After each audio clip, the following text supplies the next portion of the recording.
Olá, irmãos, graça e paz, bom dia. Seja bem-vindo a mais uma aula da nossa Escola Bíblica. Eu sou o pastor Wagner Dionísio e esse aqui é o nosso canal de estudos da Igreja do Nazareno, Comunidade Leste e também Monte Aprazível. Você que estava passando aí no YouTube e encontrou o nosso vídeo, a nossa aula, a nossa escola, fique conosco até o final. A nossa aula dura em torno de 30 a 35 minutos e hoje nós vamos falar sobre o resumo do livro de Colossenses, da carta de Paulo aos Colossenses, né? Se você procura conhecer um pouco mais da palavra de Deus, conhecer um pouco mais da Bíblia, você pode ir aqui no nosso canal, nos nossos vídeos e achar aí todos os outros livros da Bíblia até aqui, né? Nós já gravamos aí o Antigo Testamento, de Gênesis a Apocalipse, e já gravamos também uma parte do Novo Testamento, de Mateus, e hoje nós vamos falar sobre Colossenses.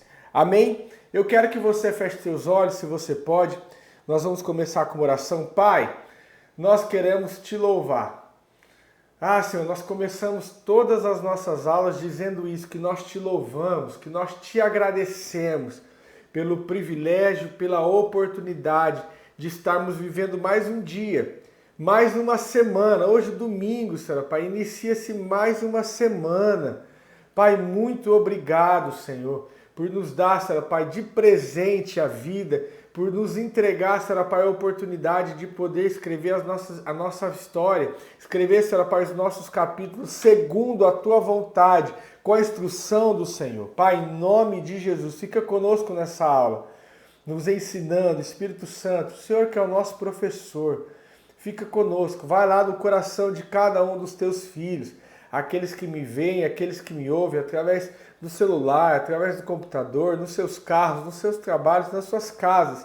Fale com cada um de nós, nos ensine acerca do Senhor, em nome de Jesus. Amém. Amém, queridos? Bom, na semana passada nós falamos sobre a carta de Filipenses e hoje nós vamos falar sobre a carta de Paulo aos Colossenses. Bom, como eu já disse, essa carta, o autor dessa carta é Paulo, o apóstolo Paulo. Essa carta faz parte daquele conjunto de cartas, né, que nós falamos na aula passada, que são as cartas da prisão, né, que é Filemão, Efésios, Filipenses e Colossenses. São as 4 cartas da prisão. E essa carta foi escrita a próprio punho mesmo pelo apóstolo Paulo, tá? Ele fala isso no finalzinho, lá no último versículo. É diferente de outras cartas que nós também falamos, que ele usou um amanuense, né?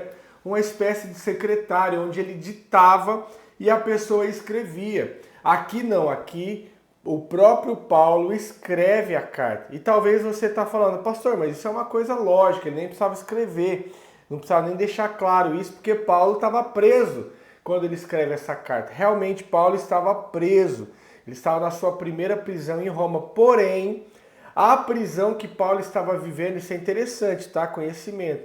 A prisão que Paulo estava aqui era uma prisão domiciliar.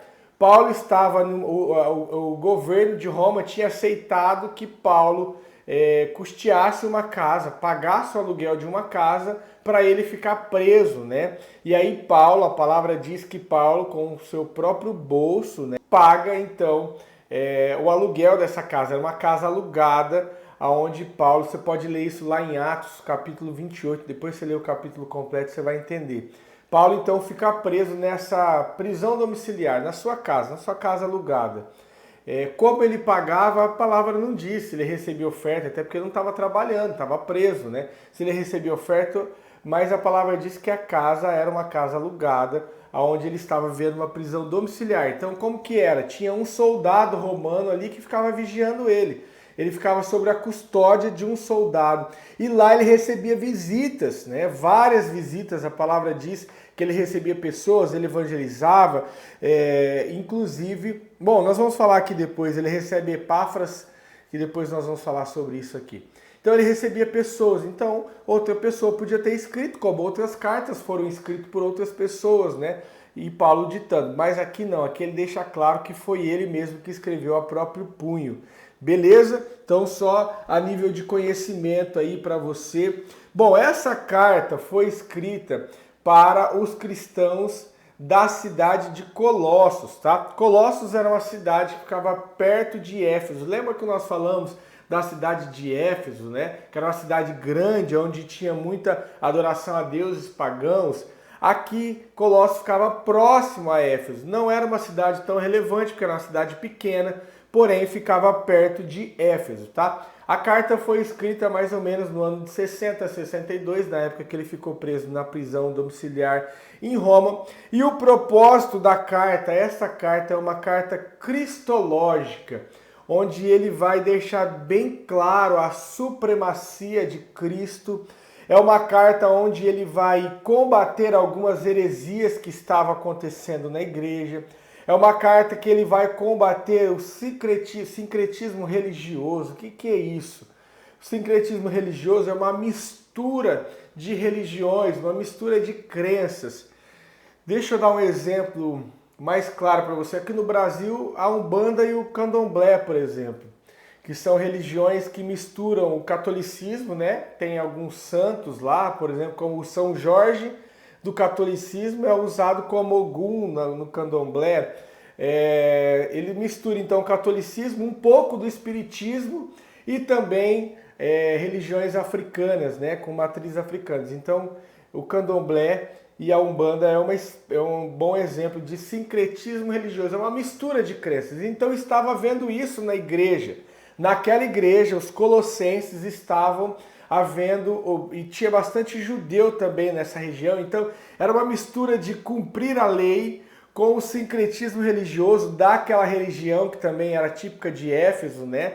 Enfim, era uma mistura. Então eles estavam trazendo para dentro da igreja, para dentro do cristianismo, algumas doutrinas que não eram bíblicas, né? Que não fazia parte do evangelho de Cristo.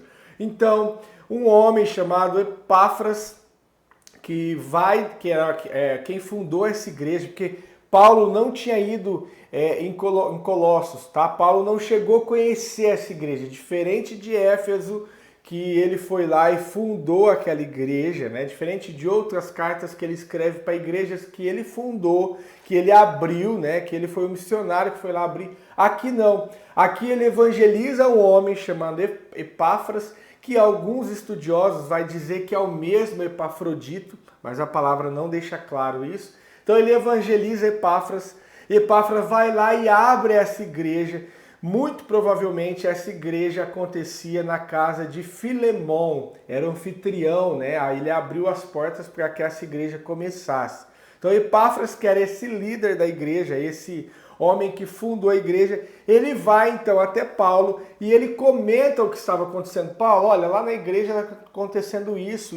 E como ele pregava o evangelho de Cristo, que ele aprendeu com Paulo, com bases naquilo que Paulo lhe ensinou, então nada melhor do que ir lá para o seu professor, né, aquele que discipulava ele, e contar o que estava acontecendo. Então ele vai e fala para Paulo, olha Paulo, está acontecendo isso na igreja, né? As pessoas estão misturando algumas crenças, estão vivendo esse sincretismo religioso. Então a ideia desta carta, uma das ideias é combater esse sincretismo religioso que estava havendo, essa mistura de crenças aí dentro da igreja do Senhor, dentro do cristianismo.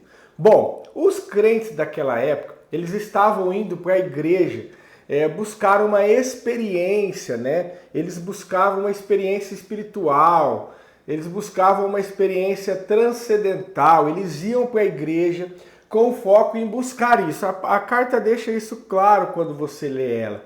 Então, Paulo vai combater isso também. Paulo vai dizer que Cristo é o centro, né? Algo muito atual nos dias de hoje. É triste dizer, mas algumas igrejas, algumas pessoas, né, vão às igrejas buscando as experiências. Eu quero ir lá para ter sentimento, para sentir arrepios, para poder rodopiar, para poder falar em línguas. E nós devemos sim buscar os dons espirituais. Porém, isso não deve ser o nosso foco. O nosso foco é Cristo. É aprender com Cristo, entender os seus ensinamentos e termos as nossas vidas mudadas através do que Ele fez. né? Mas hoje nós vemos aí algo acontecer, as pessoas querem viver de emoções no culto. As pessoas querem ir lá para sentir, né, para viver uma experiência transcendental, e as pessoas saem de lá da mesma maneira que entrou. Então é muito moderno esse tema que Paulo está abordando, apesar de ter sido escrito há 2000 anos atrás, quase 2000 anos atrás, né, porque foi no ano de 60 depois de Cristo. Porém é muito moderno, né? É um assunto muito moderno que acontece na igreja de hoje, 2025. Então Paulo aqui vai tratar também isso. Beleza?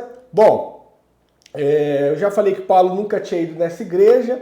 Enfim, capítulo 1. Vamos falar então agora sobre a estrutura, sobre o conteúdo, aliás, dos capítulos, né? O que Paulo diz no capítulo, são 4 capítulos bem rápido e nós vamos falar sobre o que Paulo diz nesses capítulos. Vamos lá. Bom, no capítulo 1, Paulo começa então com uma saudação. Ele começa dizendo, olha, eu, Paulo, apóstolo de Cristo, pela vontade de Jesus, né, aos santos irmãos fiéis em Cristo que estão em Colossos. Então ele vai começar ali a dizer a carta, né? Começar o assunto. E no capítulo 1, o foco do capítulo 1 é falar sobre a supremacia de Cristo. Ou seja, para dizer que Cristo está acima de todas as coisas, que Ele é suficiente. Então, do versículo 15 até o versículo 20, ele vai dizer sobre a supremacia de Cristo. Eu quero ler alguns versículos com você que diz assim, ó. Ele é a imagem do Deus invisível, o primogênito de toda a criação, pois nele foram criadas todas as coisas que há nos céus e na terra, visíveis e invisíveis, sejam tronos, sejam dominações, seja principado, seja potestade, tudo foi criado por ele e para ele. Ele é antes de todas as coisas, e todas as coisas subsistem por ele. Ele é a cabeça do corpo, a igreja. É o princípio, o primogênito dentre os mortos, para que em tudo tenha preeminência. Pois foi do agrado do Pai que toda a plenitude nele habitasse, e que, havendo por ele feito a paz pelo sangue da cruz, por meio dele reconciliasse consigo mesmo todas as coisas, tanto as que estão na terra como as que estão nos céus. Então Paulo está dizendo aqui, olha, Jesus, ele está acima de tudo, ele está antes de tudo, tudo foi criado por ele, para ele é a imagem do Deus invisível. Então ele estava dizendo ao povo de Colossos, né, aos colossenses, olha, porque como os judeus estavam próximos, né, havia aquela região bastante judeu que tinha saído na diáspora, né, eles tinham saído na dispersão, quando eles foram dispersos, eles estavam morando ali perto. Então havia muita cultura também no Antigo Testamento, precisava guardar o sábado, precisava ter a dieta dos judeus, uma série de coisas. E aí então ele está deixando claro, olha, Jesus, apesar dele ter vindo há pouco tempo, ele já estava muito antes, né? Ele foi o cordeiro que foi morto antes da fundação do mundo. Não é o Paulo que está dizendo isso, mas nós sabemos desse texto, né? Então ele está dizendo, olha, ele é a imagem visível de um Deus invisível. Ele estava desde o começo de todas as coisas, ele não surgiu agora. Então ele está deixando claro sobre quem é Jesus, né? A supremacia de Cristo, que ele é a imagem do Deus invisível, que ele criou todas as coisas, que ele sustenta o universo, que ele é o cabeça da igreja. Paulo está querendo dizer aqui que nada e ninguém pode subsistir a Cristo na nossa fé. Ou seja, Cristo deve ser o centro, as outras coisas são periféricas, querido.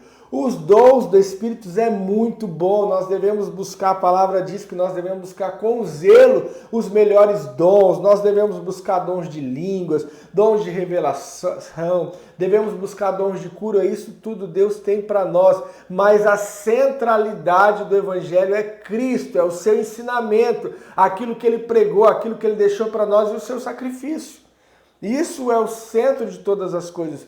Quando eu e você vamos para o Evangelho buscando qualquer outra coisa que não seja Cristo, nós estamos buscando de forma errada. Nós podemos ter todas as coisas que Cristo nos oferece, mas devemos, acima de tudo, buscar Ele. Ele é o princípio de todas as coisas. Ele é o cabeça da igreja, é o nosso cabeça. Amém? Bom, no capítulo 2, Paulo ele vai falar sobre alguns cuidados com os falsos ensinos, né? No versículo 8, olha só o que ele diz no versículo 8 do capítulo 2.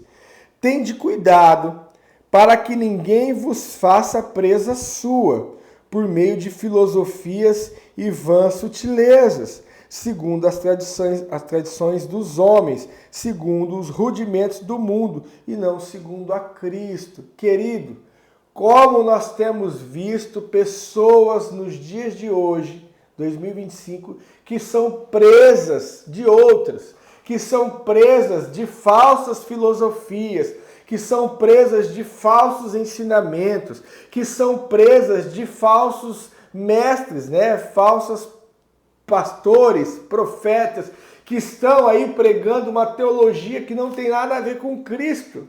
Estava acontecendo algo parecido lá em Colossos, né? Pessoas que tinham misturado uma coisa com outra, estavam pregando filosofias erradas. E Paulo aqui está advertindo, é uma advertência acerca das falsas doutrinas. Olha, cuidado para vocês não serem presas, de falsas doutrinas. Isso só vai acontecer se vocês não conhecerem o verdadeiro evangelho de Cristo. Por que nós estamos semana após semana aqui? Por que há um cuidado por parte da liderança da nossa igreja, especialmente, né, do líder, do pastor Ivair, em poder instituir essa escola bíblica, né, esse ensinamento? Toda semana nós estamos aqui ensinando vocês o verdadeiro evangelho para que vocês não sejam presa fácil de outras filosofias, de outra doutrina. Vocês precisam ter a mente liberta. E o que traz a liberdade é o conhecimento da palavra. O que vai fazer você se libertar, né, de coisas que talvez você tenha ouvido por aí, é o ensinamento da palavra, né? Então observa que Paulo aqui já enfrentava um problema que hoje, né, nos dias de hoje, algumas pessoas enfrentam, que é falsas doutrinas. Está cheio, mas está cheio, querido. Você olha pela internet por aí, você fica abismado da barbaridade que acontece por aí. Bom, então esse é o intuito maior do capítulo 2, né? Paulo reforça que em Cristo habita toda a plenitude de Deus. Então ele é quem nós devemos buscar. Em Cristo habita o Deus completo, toda a plenitude de Deus, né? Ele quer deixar bem claro aqui que nós precisamos estar enraizados em Cristo para não sermos enganados, para não sermos essa presa que ele diz no versículo 8.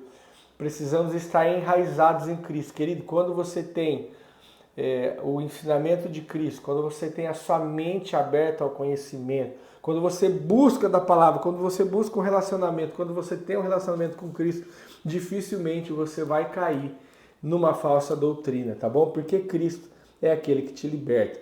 Bom, no capítulo 3, Paulo vai falar sobre a nova vida em Cristo, né? Ele vai falar sobre algumas regras aqui para viver o santo, né? Como o santo deve viver. Olha só o que ele diz, versículo 1 do capítulo 3. Portanto, se foste ressuscitados com Cristo, buscai as coisas que são de cima, onde Cristo está sentado à destra de Deus. Pensai nas coisas que são de cima e não nas coisas que são da terra. Pois morrestes e a vossa vida está oculta em Cristo, e com Cristo em Deus. Quando Cristo, que é a nossa vida, se manifestar, então também vós vos manifestarei com ele em glória. Fazei-vos morrer a vossa natureza terrena, a prostituição, a impureza, a paixão, a vil concupiscência e a avareza, que é a idolatria, né? Então Paulo aqui ele está dizendo que nós devemos abandonar o velho homem, né, o pecado, e se revestir do novo homem. Aqui também no capítulo 3, ele vai dizer a partir do versículo 18, ele vai deixar aqui algumas instruções práticas para a família, ele vai dizer sobre como a mulher deve ser, né? Vós, mulheres, seja submissa aos vossos maridos, como convém no Senhor, vós, maridos, amai as vossas esposas, né? Então, ele vai dar alguns conselhos aqui de família, de trabalho, também de igreja, tá? Esse é o foco do capítulo 3. E aí, entrando então no capítulo 4, para finalizar, Paulo vai falar sobre a vida de oração e testemunho. Ele começa o capítulo 4 dizendo assim: vós, senhores, dai a vossos servos que é de justiça e equidade, sabendo que também vós tendes um Senhor nos céus.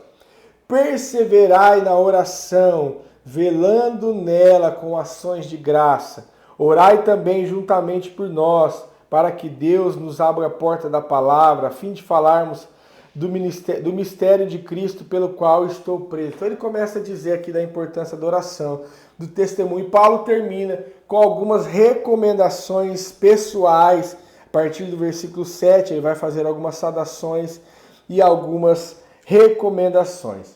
Bom, aqui no capítulo 4, Paulo diz que nós somos chamados a ser luz. Ele quer dizer, né, o resumo de tudo isso, ele diz que nós somos chamados a ser luz e a viver com sabedoria diante do mundo. Bom, para finalizarmos, nós vamos falar tarefa nossa já, mas para finalizarmos eu coloquei aqui uma conclusão de tudo isso, uma conclusão minha sobre o livro de Colossenses. Eu coloquei 3 pontos aqui. Bom, primeiro, a conclusão, resumo de tudo isso, é que Cristo deve estar no centro da nossa fé, da nossa mente, das nossas atitudes. Cristo é o centro de todas as coisas. É isso que Paulo está dizendo aqui na carta aos Colossenses.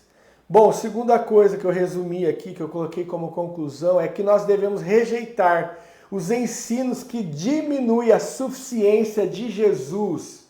Todo ensino, querido, que te ensina, que te traz alguma outra coisa acima de Jesus, olha, toma esse lenço aqui, eu vi esses dias, toma aqui, que isso aqui vai te curar. Qualquer ensinamento que diminua a suficiência de Jesus, corra, porque é uma falsa doutrina. Qualquer coisa que tenta substituir a suficiência de Jesus para qualquer coisa, corra disso, que é uma filosofia maldita. É uma filosofia que não é o evangelho genuíno de Cristo. E por último, a nossa fé deve se refletir na nossa vida diária, ou seja, aquilo que eu creio, aquilo que eu aprendo deve se refletir na minha vida. Não pode ser apenas um conhecimento. Não pode, eu sei, eu conheço as cartas, eu sei os ensinamentos, mas e aí, a minha vida é a mesma? Né? Então, tudo aquilo que eu aprendo, a nossa fé, aquilo que eu creio, deve refletir na minha vida diária, nos meus relacionamentos, nas minhas atitudes, tá bom? Então esse é o resumo do livro de Colossenses. E a tarefa de hoje é decorar o versículo 13 do capítulo 1, que diz assim, capítulo 1 de Colossenses, versículo 13. E que nos tirou do poder das trevas e nos transportou para o reino do Filho do seu amor. Ele está dizendo de Jesus, né? Que Cristo nos transportou do império das trevas, ou seja, nós estávamos sob o poder das trevas e fomos transportados para o reino do Filho do seu amor. Foi isso que ele fez quando morreu na cruz por nós. O que habitava no meio de nós era trevas. É isso que ele fez quando ele se revelou a você. É isso que ele fez quando ele escancarou os teus olhos para o Evangelho. Né? Você e eu estávamos sob o poder das trevas e ele nos tirou do império das trevas e agora nos colocou no reino do Filho do seu amor, nos transportou para o reino do Filho do seu amor e assim vivemos e assim prosseguimos para o alvo, né, que é a nossa salvação, uma vez que já somos, que já habitamos no reino de Cristo. Amém, queridos? Essa foi a aula de hoje. Espero que você tenha aprendido. Espero que Deus tenha falado com você. Eu quero pedir para você, compartilhe esse vídeo com alguém. Deixe o seu comentário. Eu sei que algumas pessoas não conseguem deixar o comentário porque não tem opção. Isso acontece porque você não está logado no YouTube. Você precisa logar aí no seu celular ou então aí no seu computador, logar na sua conta do YouTube. Só assim você vai conseguir comentar. Só assim você vai conseguir curtir o vídeo, tá bom? Isso é muito importante, querido. Não para o pastor Wagner, não para você, mas isso é importante para outros, porque toda vez que você curte, toda vez que você compartilha, o YouTube, o algoritmo do YouTube entende que esse vídeo é relevante, entende que aqui tem algum conteúdo que pode mudar alguma coisa. E aí ele manda para mais pessoas.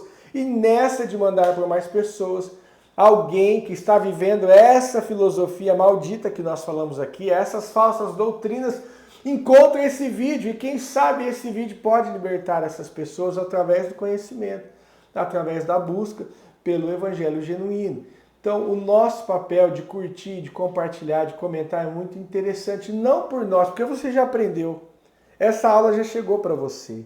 Então, o curtir não é por conta de você, mas é por conta do outro, que amanhã vai encontrar esse vídeo. Pode ter, sim, a sua vida mudada por conta de uma dessas aulas. Então, compartilha, tá bom? Comenta, curte aí, por favor. Eu quero poder orar. Pai, obrigado por esse tempo. Obrigado por essa aula, obrigado por esse ensinamento, obrigado porque aqui, Senhor, nós aprendemos que o Senhor é suficiente, o Senhor está acima de todas as coisas. Nós aprendemos que nós devemos, Pai, buscar, basear a nossa fé no Senhor, em Cristo Jesus, que nós devemos, Pai, ter o Senhor como centro dos nossos pensamentos, como centro da nossa busca, como centro da nossa mente. As outras coisas que o Senhor nos oferece é bênção, nós também queremos, mas o centro é o Senhor. Pai, em nome de Jesus, que isso fique bem claro para os meus irmãos, que isso fique bem claro para aqueles que nos assistem, em nome de Jesus. Nos dê uma semana abençoada. Hoje é dia das mães, Senhor. Eu quero orar por cada mãe, Senhor Pai, que está assistindo esse vídeo, por cada mãe das nossas comunidades, tanto da comunidade leste como de monte, que elas tenham um domingo abençoado, que elas sejam, Senhor Pai, cada vez mais abençoadas e instruídas pelo Senhor para cumprir esse papel lindo de ser mãe, que é cuidar, que é ensinar, que é amar, Pai, que é um dom que só o Senhor pode nos dar, pode dar a elas. Pai, em nome de Jesus, continue abençoando cada mãe, dando força para lutar pelos seus filhos, dando força para orar pelos teus filhos, em nome de Jesus. Amém. Amém, queridos? Tenha uma semana abençoada, em nome de Jesus. E para você que é mãe, parabéns pelo seu dia. Que Deus te abençoe sempre. Fique com Deus.